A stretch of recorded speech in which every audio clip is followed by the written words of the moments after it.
Hey planner besties, welcome or welcome back. If you're watching this, it's most likely August, so happy August. This is going to be the first part of my work planner series, which is going to be me showing you guys my July work planner, how it went for me, what's staying, what's going. So if you're interested in seeing that, stay tuned.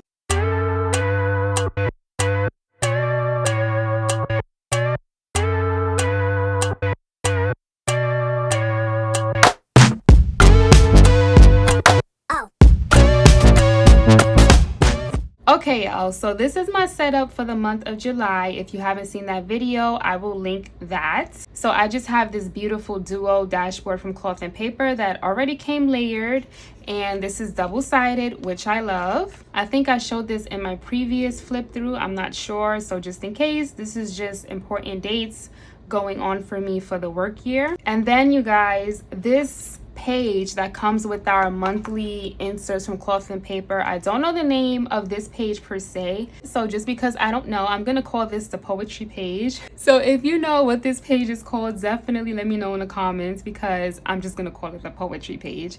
So this poetry page, you'll see it a little later in my planner. I kind of use this as a dashboard, like I put it behind the tab dividers that we just got from Cloth and Paper, and it kind of made like a whole layering moment. So we'll get to that, just keep that in mind of this paper right here, how you guys can use it. So yes, I did say in a video before that I don't use this go page from Cloth and Paper, I just go straight to the calendar. So this is my setup for the month of July in my work planner, and going forward when I do my planner setup for this month, I'm definitely gonna save my deco for my personal planner and now my journaling that I'm gonna be doing. So yeah, that was my setup for July.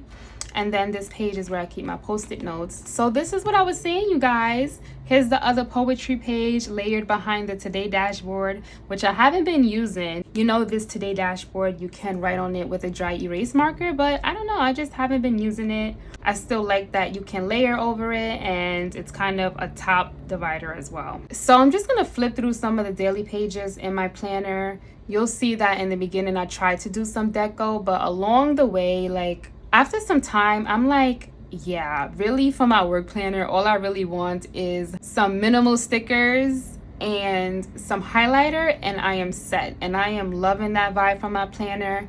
I've also been really big on graph note taking. The inserts that we got from Cloth and Paper, not even the ones that has the hourly layout, just the plain old graph paper. Yeah, so yeah, we just have some pages here. So you'll see here I kind of spilled some liquid on my page and it just went horrible. So the flip side, I try to compensate, like I was just doing way too much. But you'll see, like over time, my style is just very minimal. Even this sticker, it's like I try to force myself to use stickers, and it's like, no girl, just write what you need and go on about your day. And I love that. So like these graph inserts that you're seeing here, I've really been loving it. I just use the most minimal stickers ever and some highlighter, and I'm good to go. So you'll see me doing that more often. These are both the graph inserts that I was talking about from Cloth and Paper. Like I love these even more than the ones that have the hours, which I'll show you a little bit later on in the video. And these little sticky notes are the Cloth and Paper sticky notes. I just kind of cut them in half so they could fit where I wanted to fit. So that's how I've been using it. Like, look y'all, I'm really loving the graph. I really am. I'm loving those twisted line stickers from Cloth and Paper. Like just minimal has been the way to go for me for July, and I think I'm going to continue doing that going forward. One thing that I did realize that I haven't been using in my work planner are the task delegation sheets. Like this is something that is not going to stay in my planner. I thought it was a good idea, and it really is a good idea, but I don't use it as often as I thought I would. So literally, if they sold this bundle with like 2 pages or 5 pages at a time, I'll buy it. But to have it have a good amount of pages, I don't think I'll be using this that much. I think this has to be like 30 pages or something like that. yeah, so this is probably not staying in my work planner. Maybe I can repurpose this for something. We'll see, but after this pack is done, I won't be purchasing this again. Now, this section here is my notes section, and you guys, this notes section page that I'm about to show y'all is really why I wanted to use that poetry page, because it kind of gives the same vibes. So this is my notes section, and I have my sanguine dashboard, or sanguine. I have the sanguine dashboard layered over my notes that I took. And I said, you know what? I really just made a whole aesthetic without thinking about it.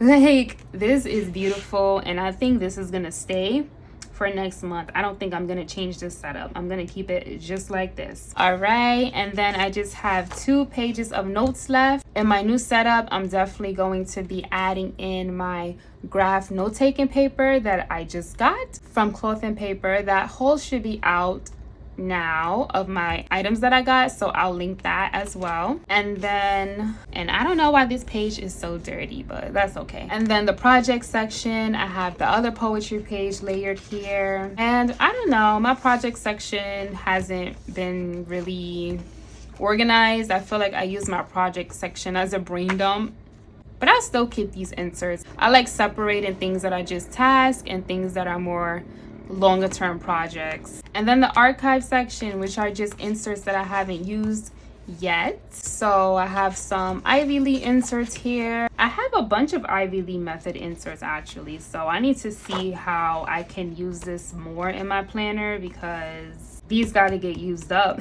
And then just some more inserts from the Connect and Cultivate subscription box a couple of months ago. And then all the graph in the back that I was talking about. So for the graph, as I showed you guys earlier in the video, I really like the graph that don't have the time blocks, because the only times I really use the time blocking is when there's a really busy day and there's a lot of meetings going on, which really isn't every day. So I prefer to have the ones without the time block.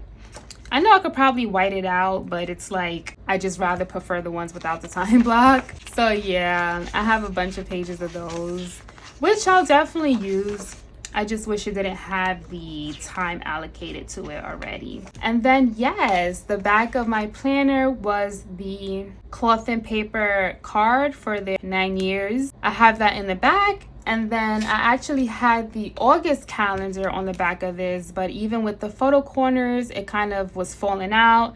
So I got rid of it. But yes, you guys, that is basically my planner flip through for the month of July. I'm really liking my setup for my work planner. It's working for me. I am finding my planner style. It's keeping me organized and all those great things. This video is probably really short, but I do want to keep these videos kind of separated.